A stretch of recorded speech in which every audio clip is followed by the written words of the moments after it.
showing or finding derivatives of functions that are given in the form of an integral. So we started with number 9. Now I would like to jump to number 14. I'm on page 7. Yes, on page 7, yes. So let's look at 14. In 14, we have a of w equals the integral from w to -1 from e to t plus t squared dt. Okay. So we cannot be asked to evaluate again. We are only asked to find a prime. In other words, they're asking us to differentiate both sides. But remember the rule. The rule states that if I have g of x in the form of the integral from a to x from f of t dt, then the following conditions have to be fulfilled. This upper limit has to be a function of w or w itself. It's not. The lower limit has to be a constant. It's not. So I cannot differentiate at this stage. I have to perform some work. So can anyone tell us, from what we discussed last time, is there another way of writing this integral? It's a definite integral, but it's a function. So that we have the constant as the lower limit and the function or just a variable as the upper limit. Is there any property of the definite integral or integrals that I can use now to do that? Any of the properties that we discussed? It's okay if you're wrong. It's okay.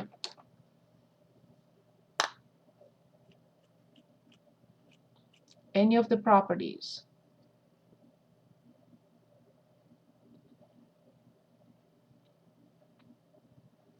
Anyone?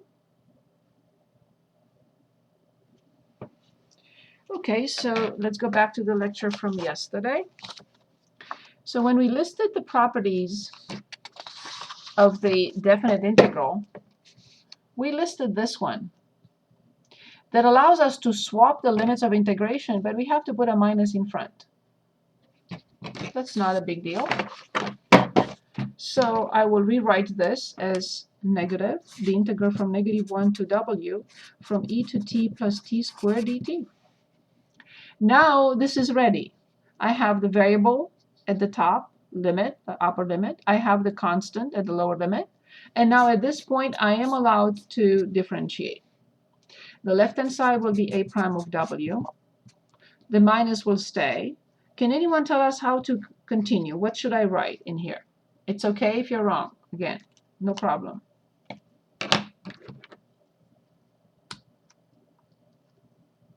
I think if there were more than one term in the function, we would need parentheses, right? But since it's just one, it would just be e to the t plus t squared. But the function is in w. Yes, e to the So, w plus okay, t squared. that's it. That's it. That's all we needed to do. So we are building step by step. Now let's look at a more complicated situation. Okay, let's look at 18 or 19. It doesn't matter. No, I don't want 19 yet. It's okay, we can do 19. So the integral, so y equals the integral from the square root of x to pi over 4. And this is theta, tangent theta. They didn't mean du, they meant d theta. So sorry about that. If the function has theta in it, how can you have du? It's not possible. So I'm sorry, it's an error there. Good. Again, the question is asking us to find y prime. Is this integral set correctly for us to differentiate both sides?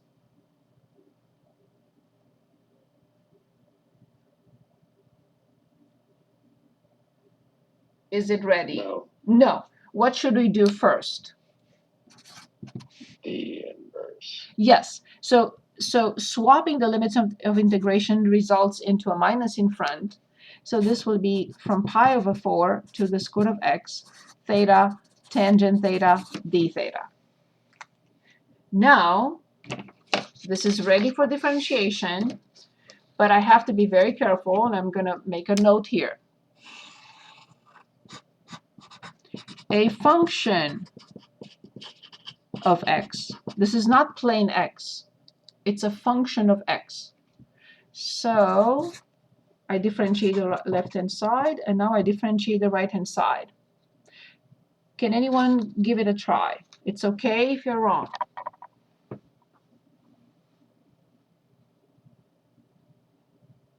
So remember, we are differentiating.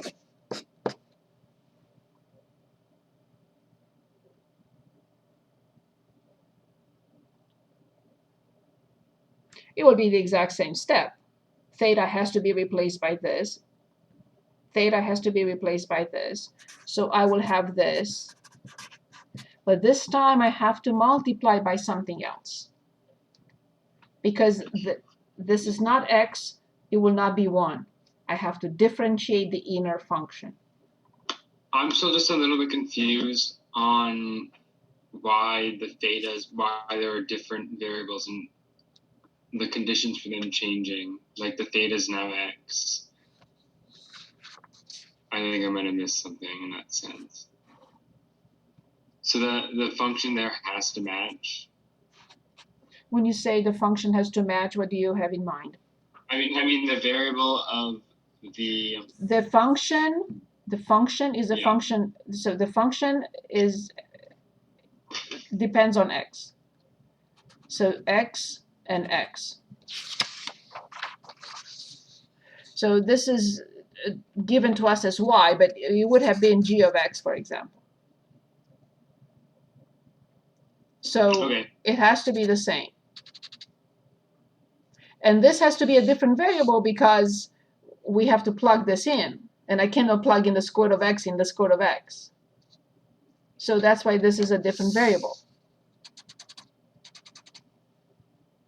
Anything, but not x. Okay, that sounds good. Thank you. Perfect. So times the inner function prime. This is the inner function. This is the outer. Or the integral is the outer, basically. So, can anyone give us the derivative of the square root of x?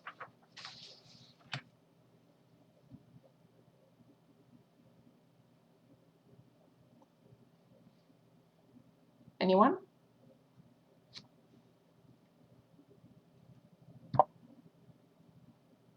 One over 2 square root of x, or 1 over 2 square root of x, yes. These two go away. So the final answer is negative tangent the square root of x divided by 2. So what was different from before? I should have written again here times w prime.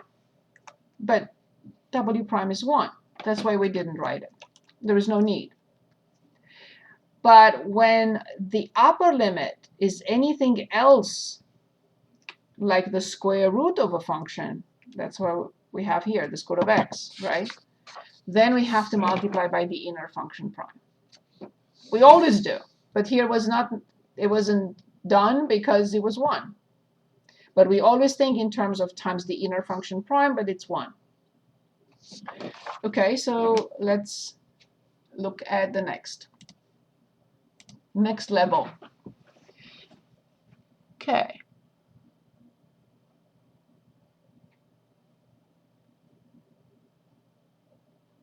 I'm getting to them right now. Here. Find the derivative of the function. This is the next level. 67 through 71. So let me start with 71.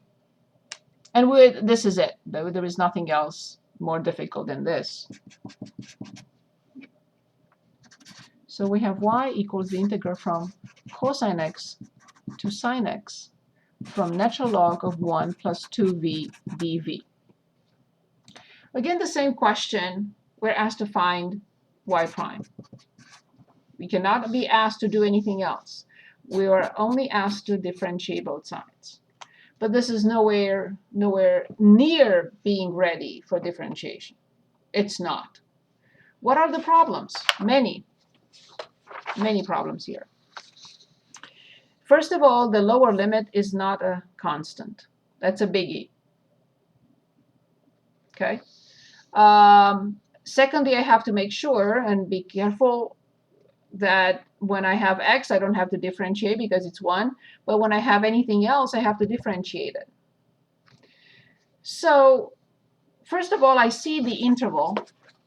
And you can say, how can you look at this and see an interval? Yes, I do see an interval.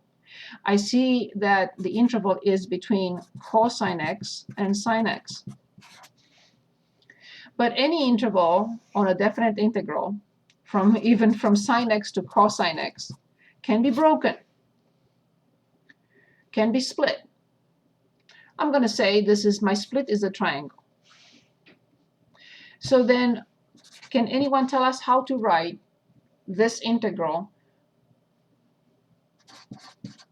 from cosine x to sine x? Sorry, from cosine x to sine x. Lower limit cosine, upper limit sine. So can anyone tell us how to write this? And we do have a property that we discussed yesterday and reviewed it today with a puzzle.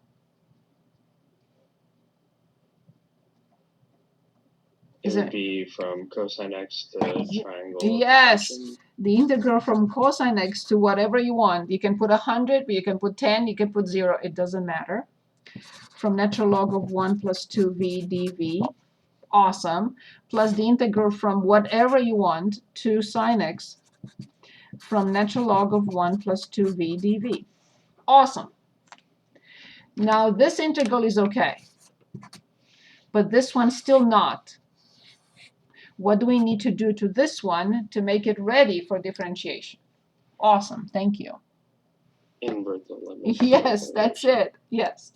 So I will continue here with the equal symbol. I will put minus the integral from, again, I don't care what you put in here. Any number you like, put it in there. It doesn't matter. So from that number to cosine x, natural log of 1 plus 2v dv, and plus the integral from whatever, natural log 1 plus 2v dv. Full stop. Now we can finally differentiate. So now I'm going to differentiate the beginning and the end. So then the left-hand side is y prime. Now let's differentiate the first integral. We get the minus. What else? 1 over 1 plus 2. No, we don't touch the function. The answer is the function. 1 plus 2 cosine x times the inner function prime. Negative sign. Negative sine x. This is done. Plus. Now we're differentiating this one.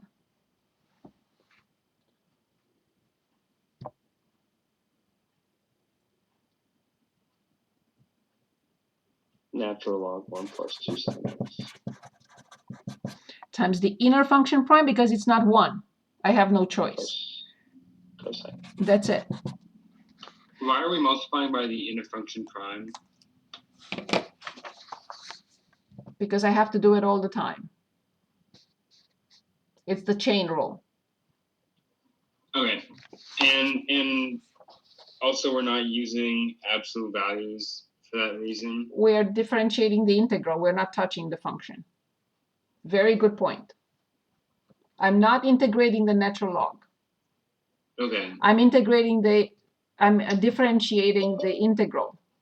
So when what step are those still natural logs in that absolutely case? Nothing. The function is not touched. So it cannot be touched. It's not. We're not doing anything to the function. So the idea is. Are those absolute values still? No absolute value. We're not doing anything to the function. We are only copying the function, plugging in x. Did we not use absolute values though initially? We are not integrating, we are differentiating the integral. This doesn't matter. We are not touching this. We are differentiating the integral. When we differentiate the integral, we get the function back. Yeah. We do not So differentiate, we do not integrate, we don't touch the function. I know, but what didn't the original function, wasn't that with absolute values? No. Oh, I thought it was natural log absolute value 1 plus 2 v. Let's take a look. Maybe I copied it wrongly. I can always do that. I'm very good at it. I think it must be wrong. Yeah, sorry. I've been miswriting. I am. It doesn't matter. Even if it does, it will not. The function will not change. Okay, sounds good. Thank you. Thank you. As the final step, I would recommend multiplying the two negatives. So the final step will be sine x times natural log of 1 plus 2 cosine x plus cosine x natural log of 1 plus 2 sine x. This is it. When we differentiate an integral, we do not touch the function. We are just plugging in the function. We are getting the function back.